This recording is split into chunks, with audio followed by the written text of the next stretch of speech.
அந்த விடுதலை சிறுத்தை அமைப்பில் இருக்கக்கூடிய தொண்டர்களுக்கே இந்த கூட்டணியின் மீது எரிச்சல் வரும் இல்லையா? அதனால் ஒரு கட்டத்தில் திருமாவளவனுக்கு உள்காயம், மனக்காயம் இருக்கிறது. அதை சில நேரங்களில் அவர் கொஞ்சம் நயத்தக நாகரிகத்துடன் வெளிப்படுத்துகிறார். அதே நேரத்தில் உள்ளுக்குள் அவர் குமரி கொண்டிருக்கிறார் என்பது தெரிகிறது. இந்த விடுதலை சிறுத்தைகள் கட்சியில் இருக்கக்கூடிய அத்தனை பேருமே அதிருப்தியோடு தான் இருக்கிறார்கள். இந்த நிலையில் நீங்கள் ஏற்கனவே கொடுத்த தொகுதிகள் தான் மறுபடியும் உங்களுக்கு கொடுக்கப்படும் என்ற நிலை வந்தால் விடுதலை சிறுத்தைகள் இடம் பெயரலாம், சொல்ல முடியாது.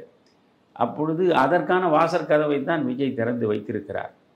இப்பொழுது ஒரு கட்டத்தில் திருமாவளவன் தெளிவாக வெளிப்படையாக அறிவித்தார், விஜய் கட்சியோடு எங்களுக்கு எந்த உடன்பாடும் கிடையாது, நான் என் வாசற்கதவை மூடிவிட்டேன் என்று அவர் சொல்லி இருக்கிறார்.